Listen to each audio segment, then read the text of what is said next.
Today we're here with Cleetus McFarland out in beautiful Florida,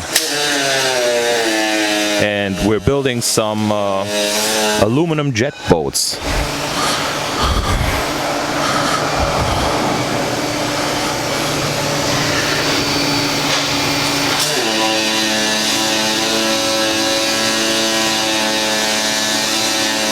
There's some double pulse MIG action on the Pro Pulse 300.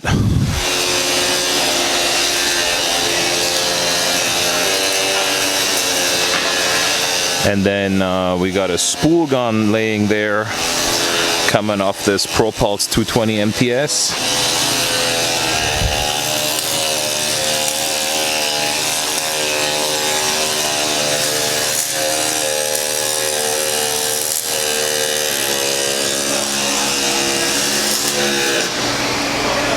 So this is like the second day here.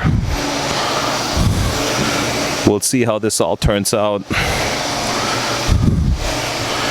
I will be making some more videos and posting some more, and hopefully get to rip those boats on the river.